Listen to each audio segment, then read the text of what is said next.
I can tell you specifically what the common thing is, what makes them stand out. Ready? One word: Right. Yes. trauma. I've never met a high-performing leader at any level, whether it's in sports, entertainment, or business, who is not traumatized. They may be in denial of that trauma cognitively, Oh yeah, of course. but emotionally, it's what's driving everything. Riverside. All right, we're on. Yes. Well, welcome to the next Brain Hope Reality podcast. I have absolute honor to have my good friend Dov Baron on board. He is a master of podcasting, so humbly asking you for any input. I'm doing the best I can as I've broken English, so we'll do what we can. If you can just give the audience a little feel of what your interests are and how you got here. Poof! Plus, I'll learn something new and we'll go from there. Good luck with that. So I'll do the best I can, don't worry. I yeah, won't I'm. many people. So just to sort of give you a rough overview, if you search Dov Baron online, you're going to get more than you could possibly ever cope with. As Eugene said, I have a podcast called The Dov Baron Show that's been going for 16 years. We were podcasting before it was called that. I have written several books. I'm a best-selling author, named as the top 100 leadership speakers in the world 5 times, and also top leadership gurus 5 times. I work with high-profile individuals who range from CEOs, founders, athletes, entertainers, etc. These are people who have a sort of soulful commitment to shape the world in a way that is powerfully positive. They are people who have really done it all, but want to know how they can give more back to the world. And all the work that I do is based on my foundational work, which is a polymathic, bringing things together. Polymathic means I studied lots of different areas, but it's a polymathic understanding of something called the emotional source code, how we are emotionally driven, how as much as we like to think we're rational, we are post-rational, we are emotional first. What drives those emotions, it's the neuroscience of that, it's the psychology of that, and the quantum fields of that. So that's kind of a quick overview. Quantum field, nothing unique, nothing special. No. Actually, so here would be my question to you. Emotion is the key, right? So you Yes. can be the brightest guy in the world or brightest woman in the world. If your emotions are bad, you're miserable. So the limbic system is what controls emotion by definition, of course. Absolutely. So we can talk about it at length, but here's the part I'm curious to see what you found. So you work with those high power individuals, and have you found a commonality? What separates somebody that go to the same schools? Some are hyperachievers, and some are maybe just a little bit. What's the difference? I can tell you specifically what the common thing is, what makes them stand out. Ready? One word: Yes, trauma. exactly what I found. I've Even never met a high-performing leader at any level, whether it's in sports, entertainment, or business, who is not traumatized. Now, I have a proviso. They may be in denial of that trauma cognitively, oh yeah, of course. but emotionally, it's what's driving everything. Everything. And so you can look at the most successful people in the world and you go, they've got all their poo in a pile. And they might, I'm not saying they don't, they might have, but that's not what drove them. What drove them is this deep sense of something's missing, some lack of worthiness, some damage, quote unquote. That's what powers them all. Well, I agree with that completely. What's interesting, I had the honor to take care of a lot of special forces, as you know. And then what I found, a lot of them, they all had pediatric trauma of some sort. Because the difference, I was talking to a buddy of mine who was like, he was a ranger, and he said, the difference in me and somebody who did not become a ranger is I was willing to push my body beyond tolerance. And if you're not pissed off enough, you don't know what it's like to push past that next level. you're not going to do it. Like my brother calls me BB, brother bulldog. I don't let go particularly easily. And I think that's what it takes. It gives you a lot of, trauma gives you a lot of focus. Well, I mean, you have to think about it. So, first of all, if you have grown up in a traumatic childhood, you've developed something called hypervigilance. I know you know what that is. But hypervigilance is this insane focus on paying attention to the things that other people miss. You're not doing that because you're psychic. You're not doing that because you're trying to be smarter than everybody else. That's a survival mechanism. I know that when I would come home from school back in the old in the 60s, and you put your hand through a letterbox, and we were latch keys kids, and you grab the little string with the key on it to open the door and unlock. I knew before I put the key in the lock what mood I had to be in and how I had to behave when I walked into that environment, because all our coping mechanisms are just that. They're coping mechanisms for surviving the lunatic asylum called your childhood. Now people go, well, my childhood was great. My childhood was great. And my answer to that is, well, in the words of the great psychologist John Bradshaw, 97% of people grow up in dysfunctional families, and the other 3% are fucking liars. And what that means, it doesn't mean you were abused or any of that. It just means that human beings have a set of needs, every human being subjectively and individually, and no one can meet all of those needs. It's just not possible. So that creates a level of quote unquote trauma. But there may also be very obvious trauma, i.e., you were beaten or starved or whatever it was that went on for you. And you've had to work out the mechanisms for survival in that environment. Because think about what humans are. We're pretty terrible. I mean, an elephant falls out of the uterus and it goes off for a walk and it does fine.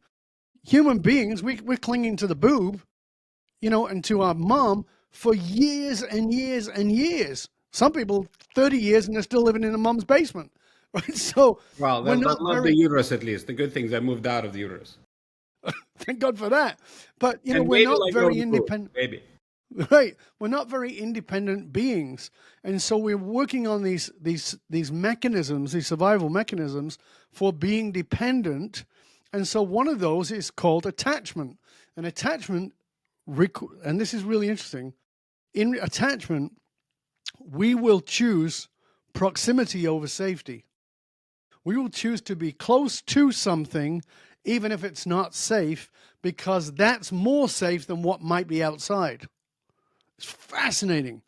So I give a really great example. This is when I was studying back in the very early 80s.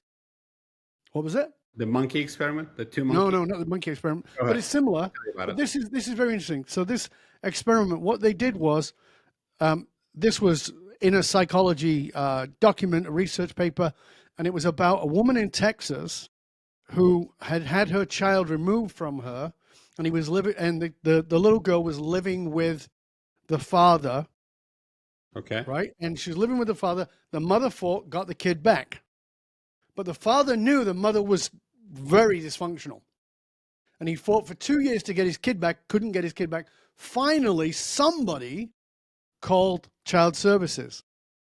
And on the day child services came, they took the kid away from the mother and took the mother away in a police car because she had the child chained up in the basement, starving hungry, in her own excrement. Right. Oh. Just horrendous situation. What age? What age was the child? By this time, the kid is 6, 6. Okay, go ahead. right? Now, the question would be, how does the child respond to the mother being put in the police car and the child being put in the arms of a warm, loving human being who's trying to support her? Not well. No, the kid is crying for its mom. Of course. It's the devil you know. Proximity over safety. This is what's familiar. Familiar comes from the Latin familias, meaning family. Family. It's what's familiar to us. And what's familiar to us is normal. And normal isn't healthy. Normal's just whatever we got used to. You're such an optimist about human condition. Well, it's not much different than my perspective on human condition, frankly. That's fascinating. Yeah, I mean, I think you're absolutely right. I mean, but the devil you know is kind of built into our system because this is bonding, the whole thing. So it's interesting. So So, all right. So let's talk about the people. I'm just fascinated by the people you deal with. So when you deal with high power performer, whatever, and then they go, I had no trauma, I had idyllic childhood. How do you discuss that with them?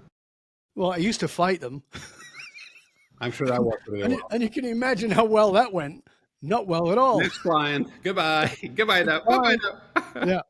So my answer to them is, okay, let's pretend that that's true. And when I say pretend, meaning I don't know, I wasn't in childhood. So I'm not saying it's true or not true. So that's where I start. And then I simply say, what is not working? So I can see all the things that are working. You know, you're driving the Maybach, you've got the big house, you've got another, you bought an island or whatever it might, you've got all those things. What's not working?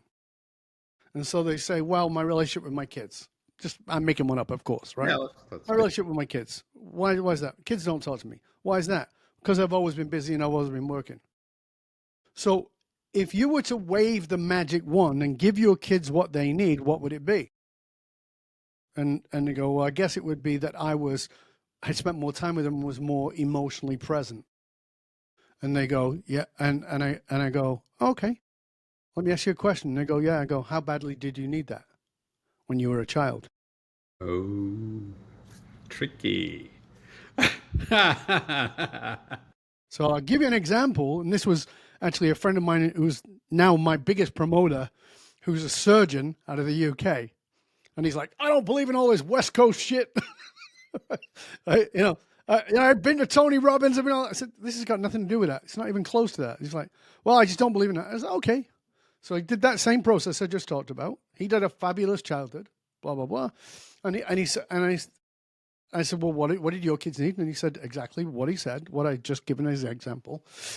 And I said, tell me something. And he goes, what? I said, what did you need that you couldn't get from your mom or your dad? And he goes, nothing. I had everything. I go, no. What did you need that you couldn't get or couldn't get enough of? He goes, it was fine. And I said, I'm not saying it wasn't fine. I'm asking you, what did you need? We all have needs. What did you need that you couldn't get or couldn't get enough of? And he goes, well, I guess time with my dad. He's trying to pacify me. I go, okay. If I had to give him something, I threw him a bone. Okay. Right, so I said, okay. So then he goes, but that's not true. And I go, okay, how come?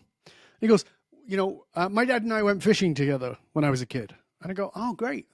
How often did that happen? Twice. And I said, do you think you might have needed more? And he goes, shit, yeah. Suddenly it hits. That's classic. Let me give you an interesting thing from my perspective. So to me, everything I look at is neurosurgical and Of course. neurological lens. Amygdala is my favorite structure.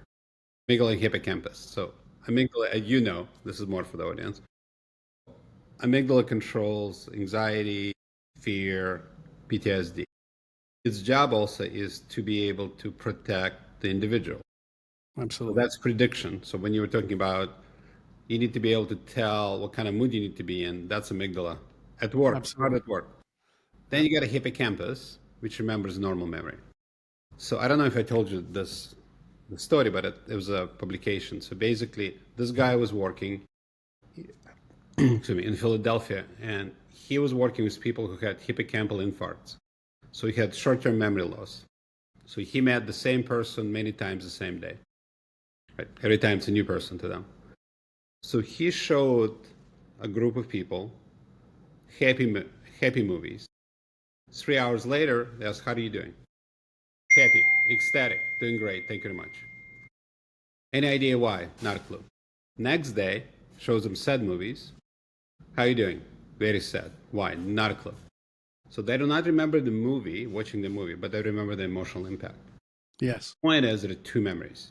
There is a hippocampus memory, intrinsic memory, and the extrinsic memory, which is emotional memory, which is amygdala.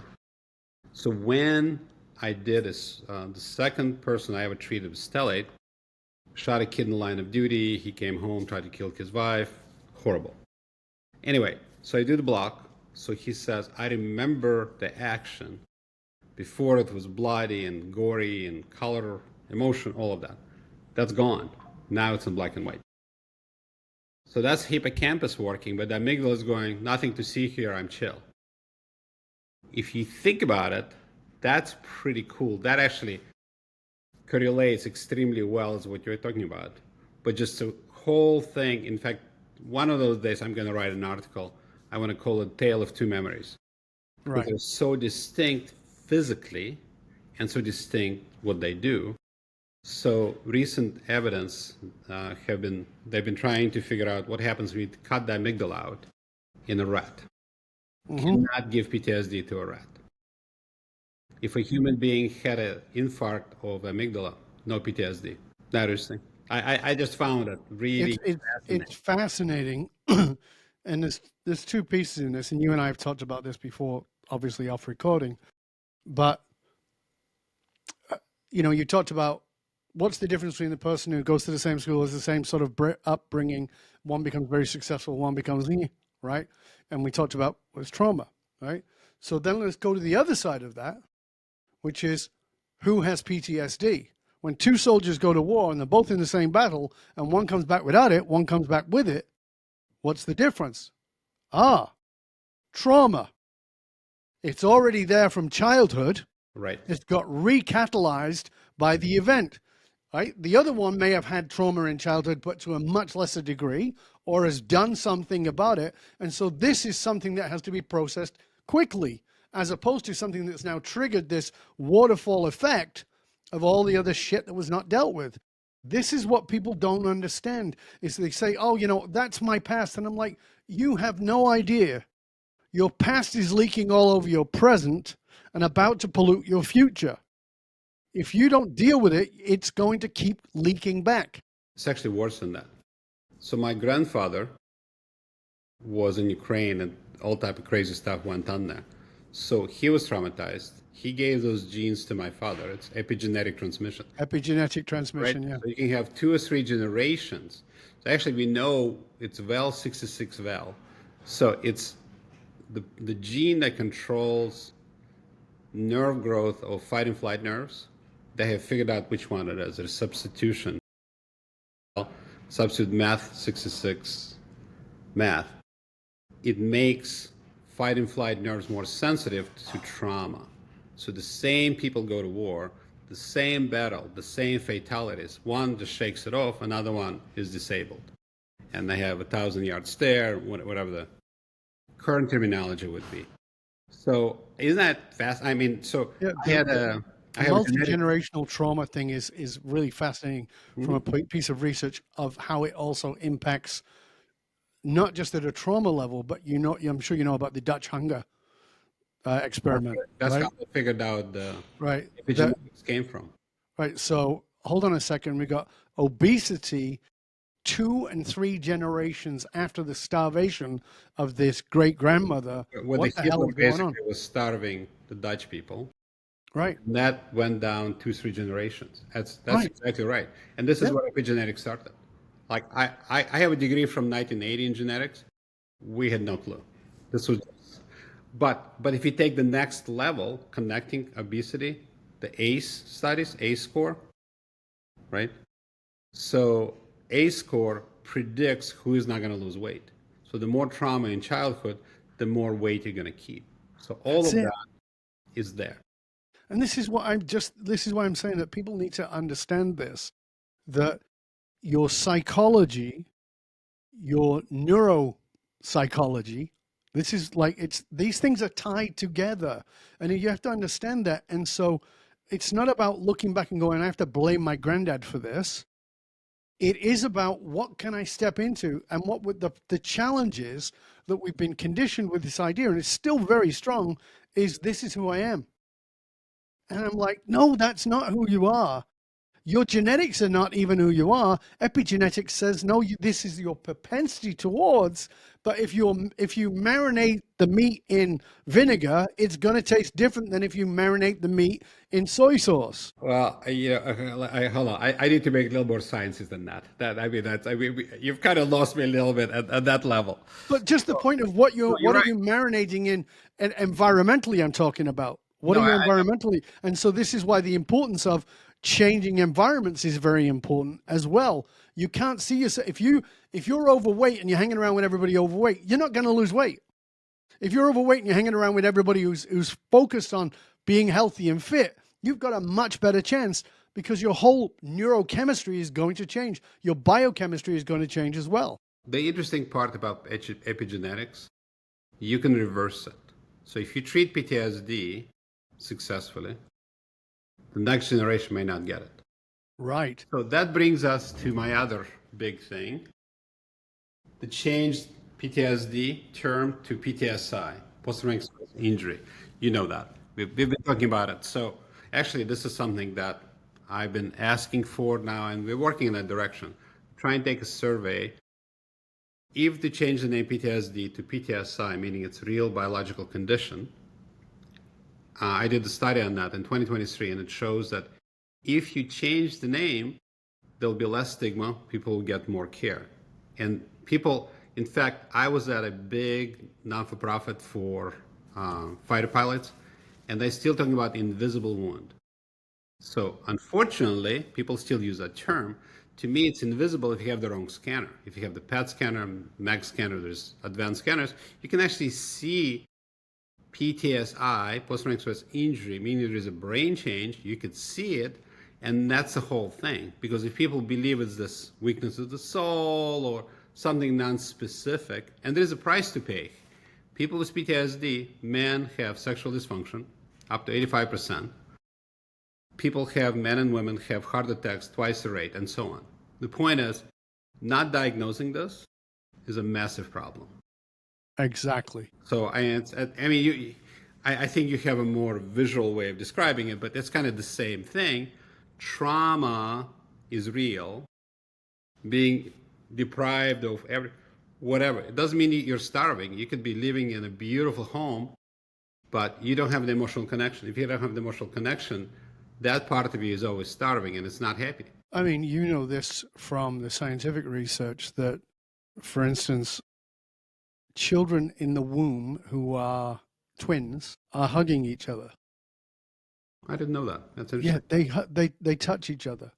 And what's really interesting is that if there's a problem with one of the babies of the twins, and so they'll put them in an incubator, the chance of them doing better by putting the other twin in with them, I can't remember the numbers now, but it's astronomically better. Astronomically better. Why? Makes sense. Because human beings have a need for connection. Oh yeah, 100%. Right? I get that. And the problem with trauma is it often will push away connection. You and I know people who've gone through that, right? Like, do not touch me, right? You cannot touch me. And what they're doing is they're protecting themselves from the potential of more trauma. We understand that. But what they're actually doing is blocking their own healing. You can't heal. Right? Right? So you can't heal. So you keep repeating the cycle of what is, again, we're back to what is familiar, what is normal. And so it's really important. Like, so, I worked with a couple, very high profile couple, no physical relationship ever other than to have children. So it was like, this is the day, put it in, off you go. I'm just curious, what age? What age did they meet? They met in their 20s and they're now in their 60s. That's interesting. I wonder that's both insanely smart, like double PhDs, et cetera, Right. but all kinds of trauma. And so now we have to do, by retrain what is touch. Retrain, like, this part of you that wants to recoil is not recoiling from your partner, but is recoiling from the instance, the thing that happened. Oh yeah, no, But in the unconscious mind, there is, like I tell people all the time, please understand, there is no chronology in the unconscious mind. Your unconscious mind has no clock. It doesn't go, oh, this was yesterday. Everything's now. We talk about living in the moment. And I would say the downside of living in the moment is if you've not done your shit, if you've not dealt with your stuff, the moment is full of trauma. It stays there. No, it stays there. Right. So you can go for your treatment, my treatment, anybody's treatment. nothing's going to happen until you make that commitment to understand this is now. This is now, what am I going to do to at least dilute the impact of the past? But what's interesting, what we found, I've learned a lot since you and I last talked. We have an outfit in Australia. So let me tell you what we've learned about it. G'day, mate. Yes, I'll throw some shrimp in a Barbie. Okay, we'll do that. Anyway, so they had a policeman. His job was picking up dead bodies from tunnels. Lovely job. So he was suicidal. His wife divorced him. He had a psychiatrist who gave him every pill in under book, and he's also a talk therapist. Nothing, no effect. He has a stellate. 2 weeks later, huge progress. Because what we're finding is if you can chill down the amygdala, you can actually then process the emotional baggage, which is fascinating to me. And that's where, people like yourself, you can do amazing things. But what we found is that until you can slow them down, it's hard to do. I think you have some techniques, I'm sure, to calm them, to get them ready there today. But it's very interesting. It's been interesting to see how that all changes over time. Well, you and I have talked about this again off camera. There's work that I do where I would highly recommend that they have your treatment. And the same for you. And the same the other way around. If you've not stepped into it and you go and have this, then what you do is you just get yourself ready for more trauma. Like we talked about. Well, people can't handle it. They can't handle talking about it. I mean, men get pissed off typically, and women start crying and they shut down and nothing ever happens. Right. So both of these things have to go hand in hand. But that is, as you and I talked about, that it takes the courage to recognize and admit I'm living in a coping mechanism. So I may not like it, I may complain about it, I may do all those things, but it is what is familiar to me, and I'm living in this coping mechanism, and you're threatening me by saying you can help me. That's actually a threat. So go away, and I'm pissed off at you, and don't even talk to me about it ever again. Yeah, well, I know. Anyway, I like to keep my podcast short. You do multi-series ones, so I'd like to pitch my book, and I'd like you to pitch your upcoming book, if you don't mind. I've learned to be a salesman. Good man. Coming to a theater near you, whatever books are sold, February 17th. So the reason it's called Godshot, I don't know if you remember, but I took care of a guy who was a Marine, and his other body was treated by somebody else. And they called Stellate Godshot because it changed his life. And we've had amazing life changes. It's been life-changing technique. So that has been absolute honor to write. It was an amazing writer. I'm not a great writer as opposed to you.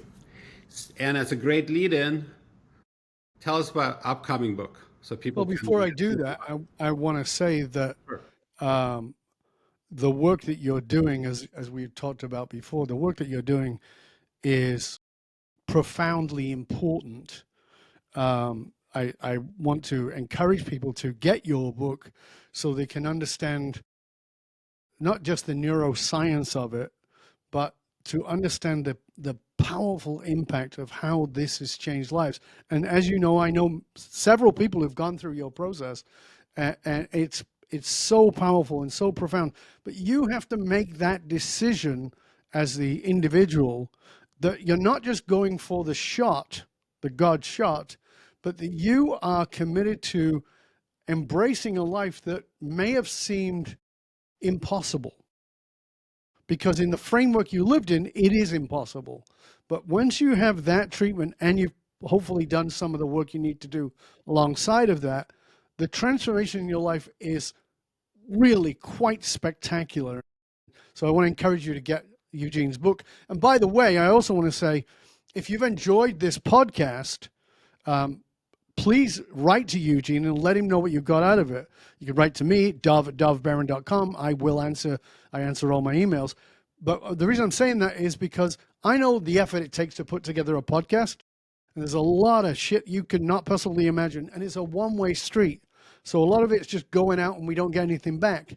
So here's what's important. Write to Eugene, tell him what you got out of it. Go on Apple Podcasts or wherever you listen to the podcast to. Rate, review, and subscribe, because that makes a difference to the algorithm. And leave a note, and then share the show with everybody you know. If it's not this episode, that's fine. Maybe you thought I was an idiot. That's fine. If there was someone else you liked, send it to somebody else. People need to know about the work that Eugene is doing. Dr. Lipov is making massive shifts in the world, and it's important for us to know about this. Okay, so I'm just saying that right now. It's important. My book that's coming out very soon, at this point, is has a working title, which is called The Cure for Loneliness, and it's talking about the impact of loneliness on all of us, whether you are unemployed, living in your mom's basement, or whether you are running a Fortune 500 organization, and to look at the impact of it across the board, including the fact that loneliness is costing the global GDP $6.7 trillion a year, just in loneliness alone. It takes away creativity. It does all kinds of things. So the purpose of this book is to show you how you can not only cure it, but how you can help others to cure it, bring us together, and it actually builds cultures of belonging inside of organizations and enriches innovation. So it's powerful stuff. I can't wait to see it. Thank you, sir. Thanks, buddy. I appreciate it. Thank you very much. You're clearly a professional podcaster. I'm going to start talking like you as much as I can. Thank you, sir. That's very kind. I'll see you soon, my friend. Thank you so much. Thank you. A pleasure and an honor.